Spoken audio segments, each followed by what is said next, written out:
అందరికీ నమస్కారం. తెలుగు తల్లి కెనడా మరియు గడుగ్గా ఈ పిల్లల మాసపత్రిక సంయుక్తంగా నిర్వహిస్తున్న ఊ కొడతారా బుజ్జాయిల కథల కార్యక్రమానికి స్వాగతం. మనము తెలుగు తల్లి కెనడా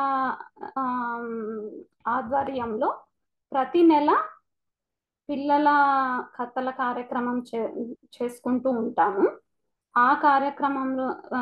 ఆ క్రమంలోనే ఈ రోజు సెప్టెంబర్ మాసానికి మనం ఈరోజు కలుస్తున్నాము. అయితే మనము వేసవి సెలవుల కారణంగా కొంత చిన్న విరామం తీసుకున్నాము. విరామం తర్వాత మళ్ళీ కలుస్తున్నాము. పిల్లలందరూ ఈ మధ్యలో చాలా కథలు వినటానికి, కథలు చెప్పటానికి చాలా ఉత్సుకత చూపిస్తున్నారు. అదెంతో గమనించదగిన విషయము. అయితే పిల్లలను మనము ఉత్సాహపరిచే ఉద్దేశంతో తెలుగు తల్లి కెనడా ఈ కార్యక్రమాన్ని చేపట్టింది.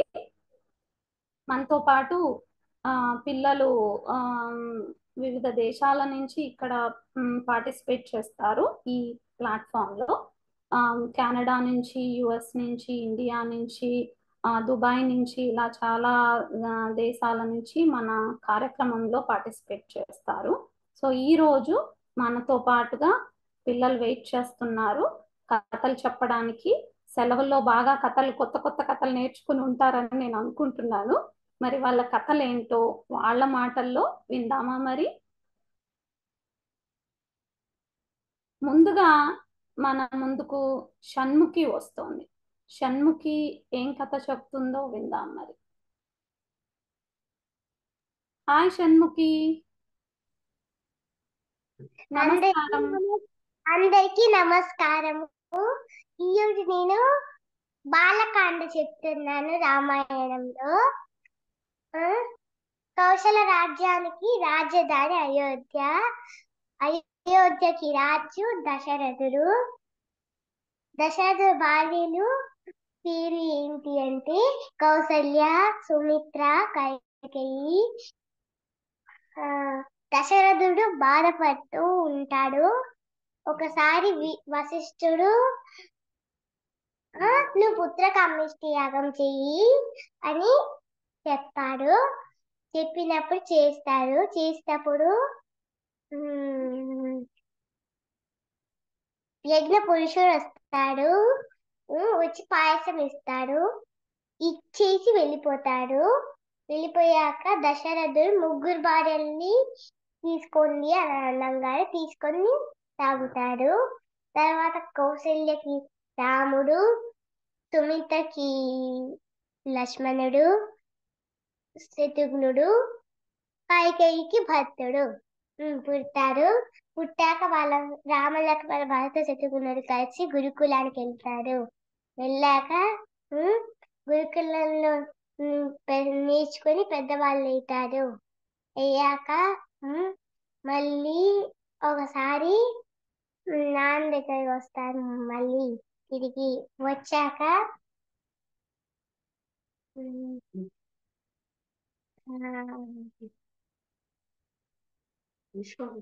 విశ్వామిత్రుడు వస్తారు. ఒకసారి వచ్చాక వచ్చి యజ్ఞ లోకానికి తీసేవి అన్ని యజ్ఞములు పాడు చేస్తున్నారు రాక్షసులు వచ్చి అని అంటారు. నాకు రాముడు పంపించాలి, రాముడు కావాలకు రాముడిని నాకు పంపించాలి అని అడుగుతాడు దశరథుడిని. దశరథుడు ముందు బాధపడతారు కానీ తర్వాత వశిష్ఠుడు చెప్తారు పంపించమని. పంపిస్తాడు. విశ్వామిత్రుడు తీసుకెళ్తూ ఉండగా మధ్యలో తాటకి వనం వస్తుంది. రామ లక్ష్మణ తీసుకెళ్తూ ఉండగా తాటకి వనం వస్తుంది. విశ్వామిత్రుడు చెప్తాడు తాటకి మీద బాణం అయ్యి ఆలోచించకమ్మాయి అని అనగానే రాముడు వేస్తాడు బాణము. ఇంటికి సంధించి తాటకి పడి చనిపోతుంది. చనిపోయాక విశ్వామిత్రుడు యజ్ఞం చేసుకుంటూ ఉంటారు. అప్పుడు తాటకి కొడుకులైన సుబాహు, మారీచులు వస్తారు. వచ్చినప్పుడు రాముడు వాళ్ళు వేసేవన్నీ ఏమీ పడకుండా ఒక యజ్ఞంలో ఏమీ పడకుండా ఒక బాణం లాగా వేసేస్తా అడ్డంగా వేసేసాక తర్వాత మారీచుని సుబాహు మీద బాణం వేస్తాడు. సుబాహు చనిపోతాడు. మారీచుడు దూరంగా గాయాలతో వెళ్ళి పడిపోతాడు.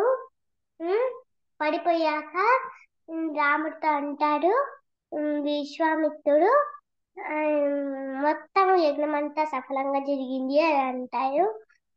ఒకరోజు మిథిలా రాజ్యం దగ్గర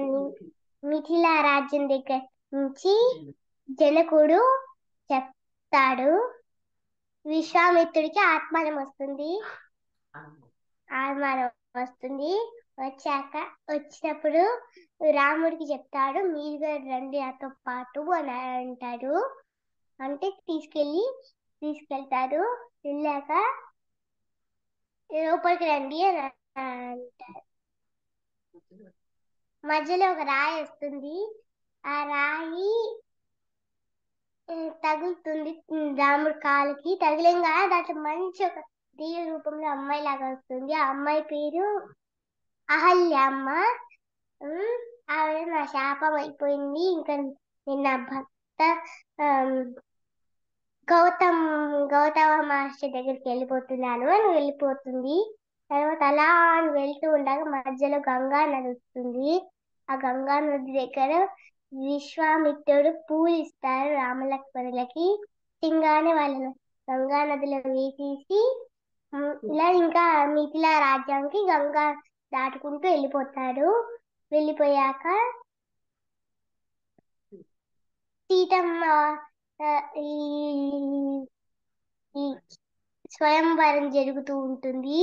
అప్పుడు జనకుడు చెప్తాడు, ఎవరు ఇది శివధనస్సుని విరక్కొడతారో వాళ్ళకి నేను సీతమ్మ వారిని ఇచ్చి పెళ్లి చేస్తారు అంటారు.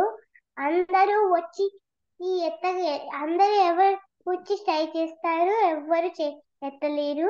చివరిలో రాముడు వచ్చి దాన్ని విరక్కొడతాడు. ఇలా అని విరక్కొట్టంగానే సీతమ్మ వారిని ఇచ్చి రాముడికి పెళ్లి చేస్తారు. అప్పటి నుంచి శ్రీరాముడు అయ్యాడు. ఇది బాలకాండ. అందరికీ ధన్యవాదాలు. అబ్బా, ఎంత చక్కని బాలకాండతో స్టార్ట్ చేసావు ఈ రోజు కార్యక్రమము. చాలా చక్కగా చెప్పావు షణ్ముఖి. అసలు ఫస్ట్ నేను నిన్ను అడుగుదాం అనుకున్నాను, బట్ నువ్వు ఒక ఫ్లోలో ఉన్నావు అనేసి నేను నిన్ను ఇంకా డిస్టర్బ్ చేయలేదు. నువ్వు అసలు నీ గురించి చెప్పు. నువ్వు ఎక్కడి నుంచి వచ్చావు, నీ వయసు ఎంత చెప్పు నాకు. నీ వయసు ఎంత? 5 ఏళ్ళు. నువ్వు 5 ఏళ్ళు. ఓకే, నువ్వు ఎక్కడి నుంచి వచ్చావు? ఏ ప్లేస్ లో ఉన్నావు నువ్వు? అమెరికాలో ఎక్కడ? న్యూ జెర్సీ నుంచి వచ్చావు. ఓకే, నీకు ఎవరు నేర్పించారు ఈ కథ? ఎవరు చెప్పారు? అమ్మ చెప్పిందా?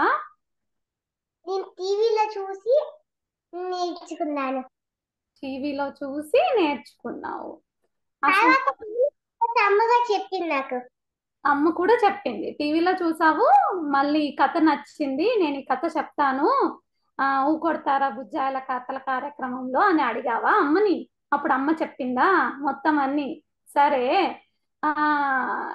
ఇలాంటి ప్రతిభ అండి. ఇక్కడ 5 ఏళ్ల పిల్లలు అసలు సీక్వెన్స్ గుర్తు పెట్టుకోవడమే చాలా గొప్ప విషయం. అందులో మారీచుడు, సుబాహు, గురుకులము, యజ్ఞ పురుషుడు, ఇలాంటి పదాలు, క్లిష్టమైన పదాలు చెప్పడమే, ఆ పలకడమే, కరెక్ట్ గా పలకడమే ఆ ఏజ్ కి చాలా గమనించదగిన విషయము. బట్ ఇంత చక్కగా మాకు బాలకాండ మొత్తం అంతా ఎలా కళ్ళకు కట్టినట్టుగా వివరించావు. చాలా బాగా చెప్పావు షణ్ముఖి. నాకైతే చాలా నచ్చింది. నీకు పురాణాలు బాగా ఇష్టమా, లేకపోతే మామూలుగా రాజుల కథలు అలా కాకుండా మామూలుగా వేరే కథలు కూడా ఇష్టమా? నీకు ఎలా ఇష్టము? ఏది ఇష్టము? నాకు నాకు రాముడు కథలు ఎప్పుడు నా టీవీలో రాముడు యుద్ధం ఇవన్నీ ఉండి నాకు చాలా ఇష్టం ఆ కథలు. రాముడు ఎప్పుడు నాకు నీకు రాముడి కథలు అంటే ఇష్టం. ఓకే, సో అది సరే. అయితే మరి ఆమ్, వచ్చే నెల, వచ్చే మాసంలో, అక్టోబర్ మాసంలో మళ్ళీ మన ప్రోగ్రాం ఉంటుంది కదా, అప్పుడు ఇంకొక కాండ తీసుకొని చెప్తావా మరి రామాయణంలో? ఇప్పుడు బాలకాండ నువ్వు చెప్పావు కదా, ఇంకొక కాండ తీసుకొని చెప్పాలి. సరేనా? చెప్తావా? చెప్తా. సరే మరి. అయితే నిజంగా నువ్వు చాలా చక్కగా చెప్పావు. నీకు జేజేలు. ధన్యవాదాలు. నెక్స్ట్ మళ్ళీ ఇంకా కొత్త కొత్త ఈ రామాయణం అయిపోయాక ఇంకా కొత్త నూతనమైన వైవిధ్యభరితమైన కొత్త కథలతో ముందుకు రావాలి. సరేనా? సరే. అయితే మనతో పాటు జూమ్ హెల్ప్ ఆధ్వర్య నిర్వహణ చేస్తున్నది మనతో పాటు ఉన్నారు హర్ష. నమస్కారం హర్ష గారు. మీరు మిమ్మల్ని ఫోకస్ చేసుకోండి ఒకసారి, మన ఆడియన్స్ కి మీరు కూడా కనిపించండి. మీకు ఎలా అనిపించింది షణ్ముఖి చెప్పిన కథ, బాలకాండ కథ? చాలా ముద్దుగా చెప్పింది, పదాలన్నీ కరెక్ట్ గా పలుకుతూ. ఏదైనా మిస్ అయితే ఇలా పాజ్ అయ్యి మళ్ళీ 2-3 టైమ్స్ కరెక్ట్ చేసుకుని భయపడకుండా బాగా చెప్పింది. మధ్యలో ఒక నిమిషం ఆగిపోయినా మళ్ళీ గుర్తు తెచ్చుకుని అలా చాలా గ్రేట్. ఇలా ఇండియాలో పెరగకుండా వేరియస్ కంట్రీస్ లో పెరుగుతూ తెలుగు ఇంత బాగా మాట్లాడడం చాలా గ్రేట్.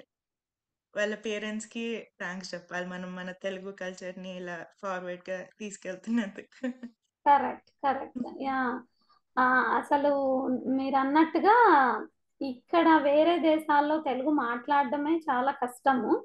అందులో అదే యజ్ఞ పురుషుడు, గురుకులము అలాంటి పదాలు వినడానికి చాలా వినసొంపుగా ఉన్నాయి యాక్చువల్ గా. దట్టు ఆ చిన్ని చిన్ని మాటలతో చెప్తుంది కాబట్టి ఇంకా చక్కగా అనిపించింది.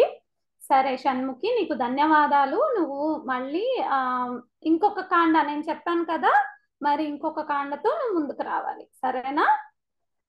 అలాగే. ఓకే. మరి మనతో నెక్స్ట్ ఇంకా పిల్లలు వెయిట్ చేస్తున్నారు. వాళ్ళలో మన ముందుకు శాండిల్యాను పిలుద్దాం. శాండిల్య, నువ్వు రెడీగా ఉన్నావా? నమస్కారం శాండిల్య, ఎలా ఉన్నావు? నేను బానే ఉన్నాను. నమస్కారం అందరికీ. నా పేరు శాండిల్య. నేను ఒక కాకి నక్క రొట్టె ముక్క కథ చెప్తాను. Okay, okay. అనగనగా ఒక అడవిలో కాకి తిండి కోసం వెతికింది. అప్పుడు ఒక రొట్టె ముక్క కనిపించింది. ఆ రొట్టె ముక్కని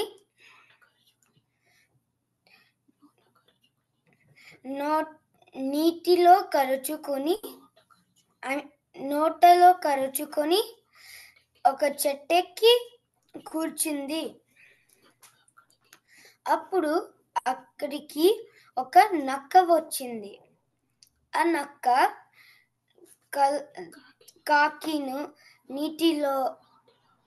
నోటిలో ఉన్న రొట్టె ముక్క చూసి నక్కకి నోరూరింది.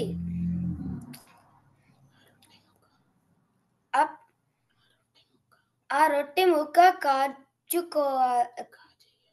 కాజేయాలని ఒక ఉపాయం ఆలోచించింది. కాకి బావా, నువ్వు ఎంత అందంగా ఉన్నావు. నీ మధురమైన గొంతుతో ఒక పాట పాడితే వినాలని అంది.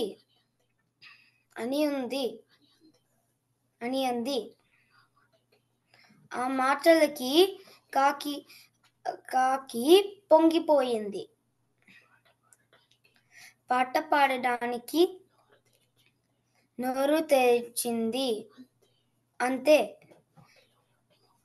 నోటిలో రొట్టె ముక్క కింద పడింది. ఆ రొట్టె ముక్క తీసుకొని నక్క ఆ రొట్టె ముక్క తీసుకొని పారిపోయింది. నీతి. నక్క తనని మోసం చేసిందని కాకి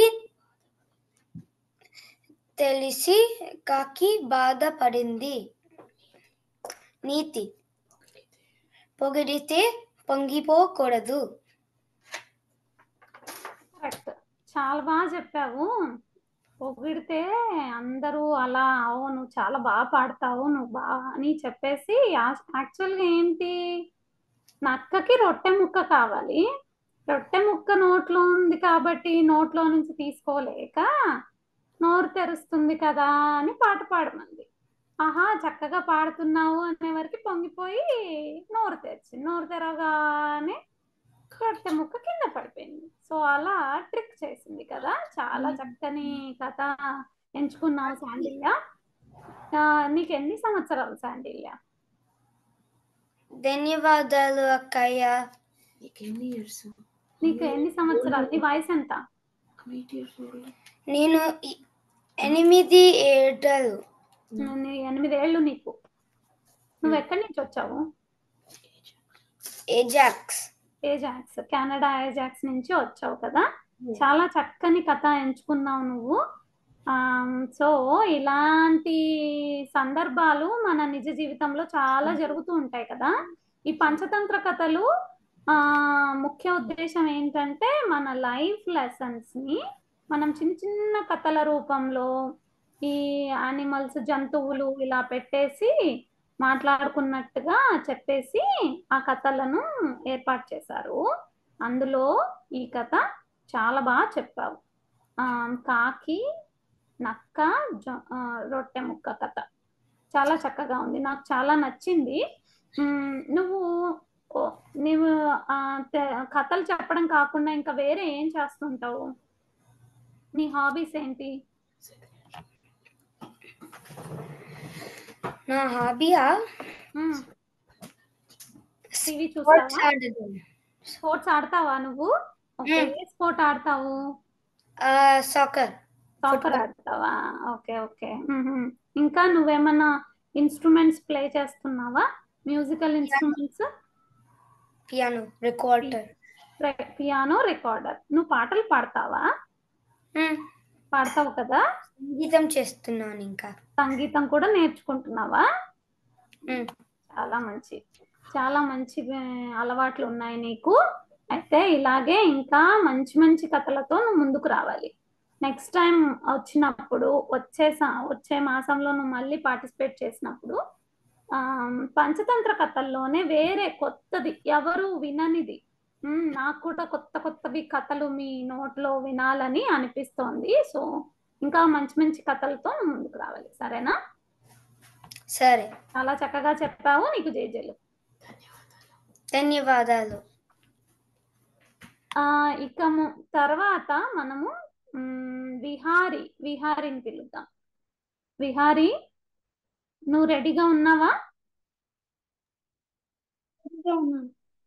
ఎలా ఉన్నావు విహారి? బాగున్నావా? నువ్వు కొంచెం గట్టిగా మాట్లాడు. బాగున్నాను. ఇప్పుడు చక్కగా వినిపిస్తోంది. నువ్వు నీ పూర్తి పేరేంటి? పాలకూరేటి వెంకట విహారి. చాలా బాగుంది నీ పేరు. అయితే నువ్వు ఎక్కడి నుంచి వచ్చావు విహారి? ఎక్కడి నుంచి? మళ్ళీ చెప్పు. స్వీడన్ నుంచి వచ్చావా? అవునా, స్వీడన్ నుంచి వచ్చావా? ఓ సూపర్. ఇప్పుడు మీకు అక్కడ చలికాలమా ఎండాకాలమా స్వీడన్ లో? చలికాలమా? చల్లగా ఉందా? నువ్వు ఏ తరగతిలో ఉన్నావు? ఏ క్లాస్ చదువుతున్నావు? భారతదేశం ప్రకారం అయితే 3వ క్లాస్, ఇక్కడైతే 2వ క్లాస్. ఓకే. మరి నువ్వు ఏం కథ చెప్పాలనుకుంటున్నావు ఈరోజు? కుందేలు తాబేలు, ఇంకొక పంచతంత్ర కథ. వావ్, సూపర్ కదా. సరే, అయితే నువ్వు కథ మొదలు పెట్టు. కథ అయ్యాక మళ్ళీ మనం ముచ్చటించుకుందాం. అందరికీ నమస్కారం. నా పేరు విహారి. నేను ఇప్పుడు చెప్పబోయే కథ కుందేలు తాబేలు. తాబేలు గెలిచేసిందని కోపంతో కుందేలు ఇంకో పోటీకి పిలిచినప్పుడు తాబేలు వచ్చింది. అప్పుడు కుందేలు పరిగెత్తి పరిగెత్తి విశ్రాంతి తీసుకోకుండా వెళ్ళి రెండోసారి గెలిచింది. తర్వాత మళ్ళీ గెలవాలనుకుంది తాబేలు ఈసారి. అప్పుడు అలా అనుకుంటే కుందేల్ని పిలిచింది, రా మనం పోటీ పడదామని. అప్పుడు కుందేలు నవ్వింది, నువ్వేంటి నెమ్మదిగా వస్తావు, నేను తొందరగా వెళ్ళి ఈసారి విశ్రాంతి తీసుకోకుండా పరిగెత్తి వెళ్ళి గెలిచేస్తానండి. ఆ కుందేలు నిజంగానే అలాగే వెళ్ళిపోయింది. కానీ మధ్యలో ఒక నది ఉంది. ఆ నది దగ్గర కుందేలు ఆగింది. అప్పుడు ఆగి ఆలోచించింది, ఎలా దాటాలి నదిని అని. అంత లోపల తాబేలు వచ్చి ఈత కొట్టుకుంటూ వెళ్ళి గెలిచేసింది. అయిపోయింది కదా. చాలా చక్కగా ఉంది. చిన్న కథ అయినా చాలా చక్కని కథ. అయితే ఇందులో నీతి ఏంటి? బలమే అవసరం లేదు, బుద్ధి కదా కావాలి. కరెక్ట్. యా, చాలా చక్కగా చెప్పావు. సో కుందేలు చాలా ఫాస్ట్ గా వెళ్ళిపోతుంది కదా, కానీ తాబేలు మెల్లిగా వెళ్తుంది కదా. కానీ మనం ఏంటి, కన్సిస్టెన్సీ ఇంపార్టెంట్ కదా. మనం వెళ్తూ ఉండాలి, మధ్యలో ఆగడము. ఏం చేసింది కుందేలు, మధ్యలో లేజీగా ఆగిపోయింది కదా, అందువల్ల ఓడిపోయింది కదా. చాలా చక్కని కథ. ఇందులో ముఖ్యంగా మీలాంటి విద్యార్థులు నేర్చుకోవాల్సిన చాలా మంచి క్రమశిక్షణ ఉంది. మనము రోజు హోంవర్క్ చేసుకోవాలి అని మీ పేరెంట్స్ కూడా చెప్తుంటారు, టీచర్స్ కూడా చెప్తూ ఉంటారు కదా. సో ఏదో ఒక రోజు చేసుకుంటాను, 2 రోజులు వదిలేస్తాను, లేకపోతే నేను 2 రోజులు లేట్గా లేస్తాను, ఒక రోజు కరెక్ట్ టైంకి లేస్తాను, నేను స్కూల్కి లేట్గా వెళ్తాను, అలా కాకుండా రోజు చేయాల్సిన పనులు సరైన టైంలో చేసుకోవాలి. అది చాలా చక్కని కథ. ఎవరు చెప్పారు నీకు ఈ కథ? పుస్తకంలో చదివాను. పుస్తకంలో చదివావా? నీకు తెలుగు చదవడం వచ్చా? రాదు, నేను ఇంగ్లీష్లో చదివి తెలుగు ట్రాన్స్లేట్ చేశాను. ఓ అవునా, చాలా చక్కని కథ, మంచి చెప్పావు. అయితే నువ్వు వచ్చే మాసం కూడా కొత్త కథలతో నువ్వు ముందుకు రావాలి. నువ్వు ఇంగ్లీష్లో చదువుతావా? వేరే వేరే స్టోరీస్ కూడా చదువుతావు కదా. నీకు ఎలాంటి కథలు అంటే ఇష్టము? అంటే పంచతంత్ర కథలా, లేకపోతే కింగ్డమ్, క్వీన్ అలాంటివి ఉన్న ఇష్టమా? అన్ని టైప్స్ చదువుతావా? కొన్నిసార్లు వింటాను, కొన్నిసార్లు చదువుతాను. కొన్నిసార్లు వింటావు, కొన్నిసార్లు చదువుతావు. చాలా చక్కగా చెప్పావు. నువ్వు ఈ కథలు చెప్పడం అనేది ఒక కళ. ఓకే, ఆ కళ నువ్వు ఇంత చిన్న ఏజ్ లోనే నువ్వు స్టార్ట్ చేసావు. దీన్ని ఇలా ఇంకా చెప్తూ ఉంటే చదువుతూ ఉంటే కొత్త కొత్త విషయాలు చాలా తెలుస్తాయి. కాబట్టి ఈ అలవాటుని ఇలాగే ముందుకు తీసుకెళ్తూ మాకు కొత్త కథలు చెప్పాలి. నువ్వు వచ్చే మాసంలో మళ్ళీ పార్టిసిపేట్ చేసి కొత్త కథలు చెప్పాలి. ఓకేనా? సరే, మరి ఇంత చక్కగా చెప్పినందుకు నీకు జేజేలు. చాలా బాగుంది నీ కథ. ఇంకా ముందు తర్వాత మనతో కథలు పంచుకోవటానికి అనఘ రెడీగా ఉంది. అనగాని పిలిచేద్దాం మరి. హాయ్ అనగా, ఎలా ఉన్నావు? బాగున్నానండి, మీరు ఎలా ఉన్నారు? నేను బాగున్నాను. నువ్వు ఎక్కడి నుంచి వచ్చావు అనగా? యుఎస్ లో ఉంటున్నాను. యుఎస్ లో ఎక్కడ ఉంటున్నావు?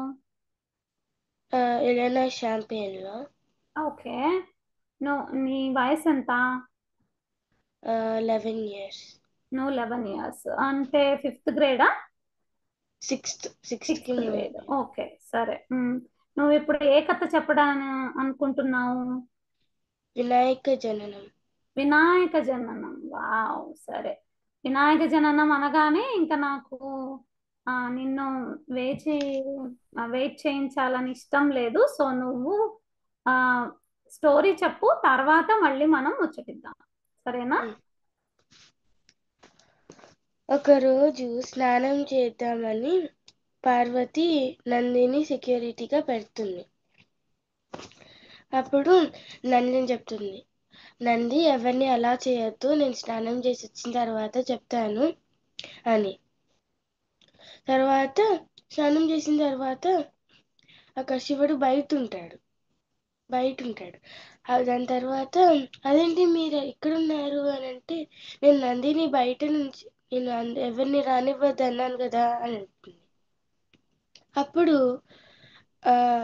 శివుడు అది వాడికి భయపడతాడు కదా, నేను నో అంటే నేనేదో చేసేస్తాను అని, అది కూడా కమాండర్ కదా, ఎందుకు చేస్తాడు, నన్ను రాణిస్తాడు, అది కూడా నేను నీ భర్త కదా, ఎందుకు అలా అనుకుంటున్నావు అని అంటే, కానీ నేను స్నానము ఫ్రీగా చేయాలి కదా అని అంటాను.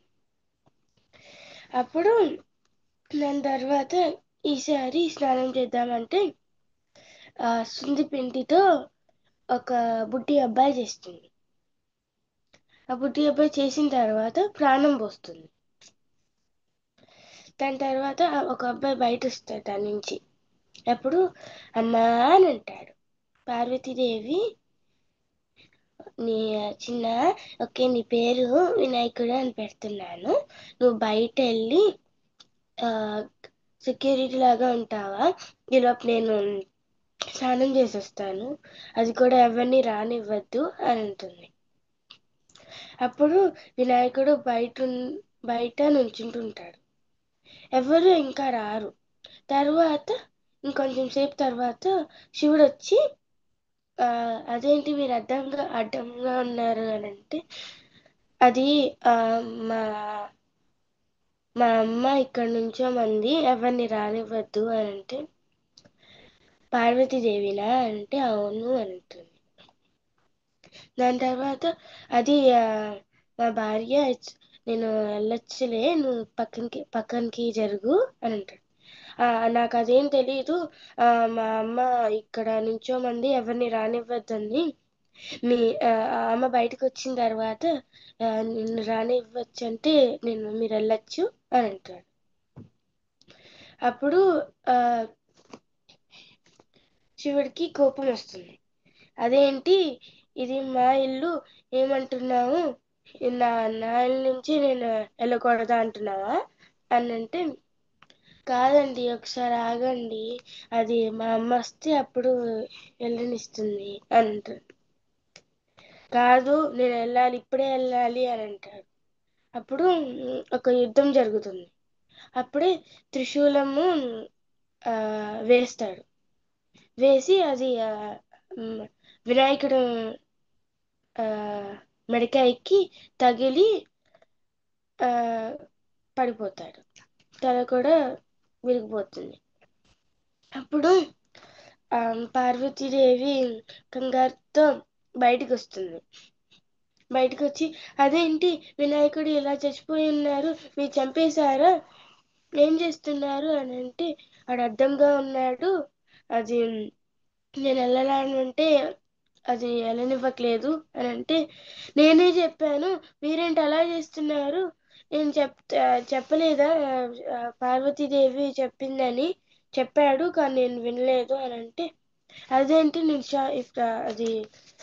నేను చెప్పినప్పుడు వినాలి కదా, నేను పార్వతీదేవి చెప్పింది అని అంటూ ఉంటే మీరెందుకు వినలేదు అని అంటే, కోపం వస్తుంది పార్వతీదేవికి. అప్పుడు శాపం పెట్టేలోపు బ్రహ్ముడు వచ్చి, ఆగమ్మ, ఇది మీరు అందరికీ అమ్మలు, అందుకే మేము కూడా కొంచెం వెతుకుతాము, ఏమైనా తెల్ల పెట్టచ్చా అని వెతుకుతాము అంటుంది. అప్పుడు పార్వతీదేవి ఆగుతుంది. తర్వాత శివుడు అండ్ ఇంకో దేవతలు వెళ్ళి బయటికి అడవిలో వెతుకుతూ ఉంటారు. తర్వాత ఒక చచ్చిపోయిన ఏనుగు ఉంటుంది. ఆ ఏనుగు ఇదే తీసుకోవాలి మనము, ఇంకేం యానిమల్స్ లేవు చచ్చిపోయినవి అని అంటారు. అది ఆ ఏనుగు తల తీసుకెళ్ళి అక్కడ వినాయకుడి మీద పెడతారు. ఆ వినాయకుడి మీద పెట్టి ఒక వరం ఇస్తారు అన్ని దేవుళ్ళు. అప్పుడు ప్రాణం పోస్తారు. అప్పుడు వినాయకుడు కళ్ళు తెరిచి అంటాడు అమ్మా నాన్న అని. అప్పుడు వాళ్ళ పేరెంట్స్కి దండం పెట్టి నమస్కారం చేసి వాళ్ళ లైఫ్తో వెళ్ళిపోతూ ఉంటారు. చాలా చక్కగా వివరించావు. వినాయక జననం కళ్ళకు కట్టినట్టుగా ఉంది నాకైతే. నువ్వు అలా నీ స్లాంగ్తో అమ్మ నాన్న అని అలా పిలుస్తూ చక్కగా చెప్పడం నాకు చాలా నచ్చింది. అయితే ఈ కథ నువ్వు నీ ఓన్ వర్డ్స్లో నువ్వు చెప్పావు కదా, అది చాలా నాకు గమనించదగిన విషయం. అది చాలా మంచిగా అనిపించింది. అయితే నీకు వినాయక జననం ఒకటి ఉంది కదా, ఇంకా వినాయక వివాహము అలాంటివి ఇంకా ఘట్టాలు ఉన్నాయి కదా. వినాయక పట్టాభిషేకము, ఆయన ఏంటి మన దేవతలందరికీ ముందుగా ఆయనకి మనం పూజ చేస్తాం కదా, అలాంటి ఘట్టాలు ఉన్నాయి కదా. అలాంటివి కూడా నెక్స్ట్ వచ్చే ప్రోగ్రామ్స్లో నువ్వు అది తెలుసుకొని, నీకు తెలిసే ఉంటుంది నాకు తెలిసి, అలాంటి ఘట్టాలు నువ్వు నాకు నెక్స్ట్ వచ్చినప్పుడు పంచుకోవాలి ఈ పూ కొడతారా బుజ్జాయిల కథల కార్యక్రమంలో. చాలా చక్కగా చెప్పావు. అనగా నీ పూర్తి పేరేంటి? అనగా రాళ్ళబండి. అనగా రాళ్ళబండి. ఓకే. నువ్వు తెలుగు చదువుతావా? తెలుగు చదవటము రాయటము అలా వచ్చా నీకు? అంటే అమ్మ నేర్పిస్తుంది, వీకెండ్లో ఏమైనా న్యూగా నేర్పిస్తుంది. ఇది అమ్మ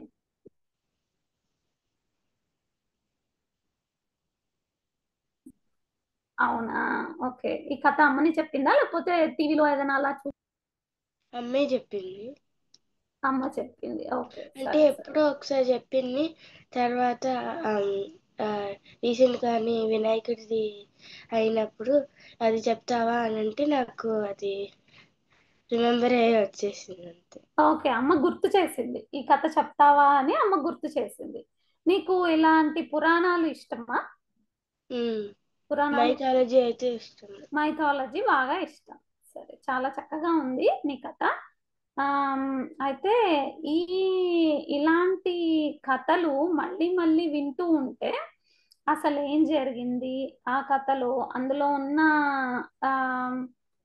వివిధ పాత్రలు ఎలా వాళ్ళు ఆ సమయంలో ఎలా వాళ్ళు బిహేవ్ చేశారు, మనం ఎలా చేయాలి, ఎలా చేస్తే బాగుంటుంది, ఇంకా అక్కడ జరిగిన సందర్భాన్ని బట్టి వాళ్ళు అలా చేశారు కదా, దీన్ని ఇంకా ఎలా బాగా చేయొచ్చు అనే విషయాలు కూడా మనం నేర్చుకునే అవకాశం ఉంటుంది. సో ఈ కథలు చెప్పడం వల్ల ఏమవుతుందంటే నీకున్న వొకాబులరీ బాగా యూజ్ చేయడం జరుగుతుంది, ఇంకా కొత్త కొత్త పదాలు కూడా నేర్చుకుంటాం. సో అది చాలా మంచి అలవాటు, కథలు చెప్పడము, కథలు వినడము, కథలు చదవడము, ఇది చాలా మంచి అలవాటు. సో ఇలాగే నువ్వు ఇంకా ముందు ముందు చాలా మంచి మంచి కథలతో ముందుకు రావాలి. సో అదండి ఈ రోజు మన ఊ కొడతారా బుజ్జాయిల కథల కార్యక్రమం. హర్ష, నువ్వు కూడా ముందుకు రావాలి హర్ష. విహారిని కూడా యా, నువ్వు కూడా నిన్ను కూడా ఫోకస్లో పెట్టుకో. యా హర్ష. సో మనం నీకు ఎలా అనిపించింది హర్ష? మనం ఇంతవరకు బాలకాండ తెలుసుకున్నాము, ఇంకా 2 పంచతంత్ర కథలు నేర్చుకున్నాము. ఒకటేమో కాకి రొట్టె ముక్క కథ, ఇంకోటి కుందేలు తావేలు కథ, ఇంకా చివరిగా మనకు వినాయక జననం కథ తెలుసుకున్నాము. సో ఇవన్నీ చాలా వైవిధ్యభరితమైన కథలు.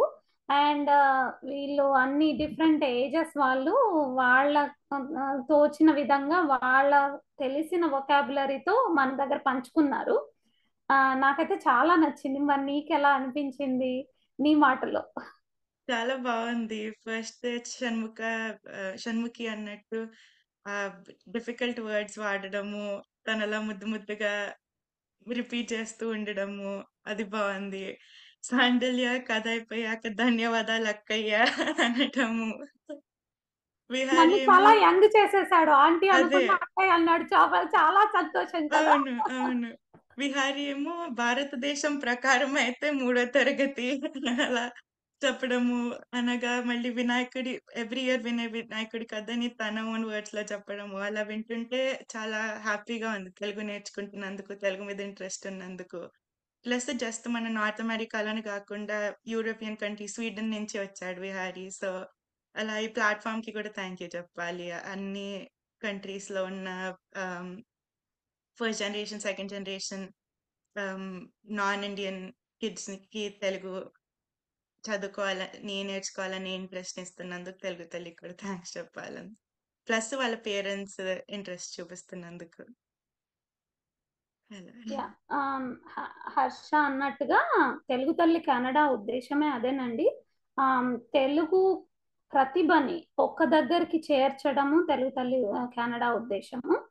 ఈ భాగంలో మనము తెలుగు తల్లి కెనడా చాలా కార్యక్రమాలు చేపట్టింది. భగవద్గీత పఠనము, ఊకొడతారా బుజ్జాయిల కథల కార్యక్రమము, ఇంకా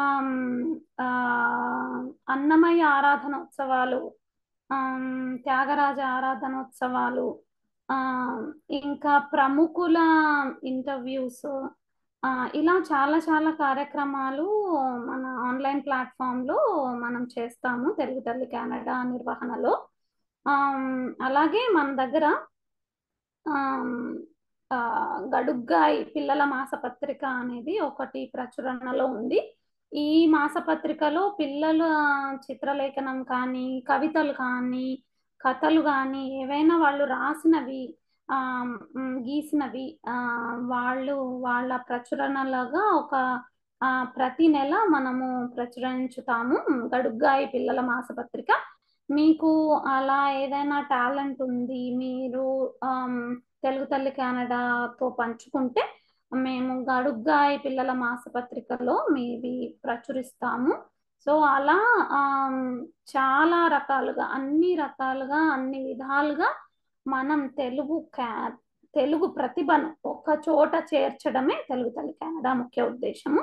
సో మీరు మీ ఫ్రెండ్స్కి, మీకు తెలిసిన వాళ్ళకి, మీ రిలేటివ్స్కి అందరికీ ఈ తెలుగు తల్లి కెనడా ఉద్దేశం కానీ, ప్లాట్ఫామ్ గురించి, వెబ్సైట్, అన్ని డీటెయిల్స్ మీరు పంచుకొని పిల్లలు, పెద్దలు అందరూ కూడా ఇందులో పార్టిసిపేట్ చేసుకోవచ్చు. పెద్దలకి మనం గేమ్ షోస్ అని, మ్యూజికల్ పర్ఫార్మెన్సెస్ అలా చాలా ఉన్నాయి. ప్రతి మాసం మనం ఏదో ఒక విధంగా మనము ప్రతిభను ముందుకు తీసుకొస్తున్నాము.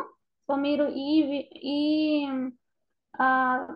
అవకాశాన్ని సద్వినియోగం చేసుకోవాలని కోరుకుంటున్నాము. శాండిల్య, నువ్వు ఏదైనా చెప్పాలనుకుంటున్నావా? నువ్వు హ్యాండ్ రైజ్ చేసావు, నువ్వు ఏదైనా చెప్పాలనుకుంటున్నావా? Can I send the story over the drawing?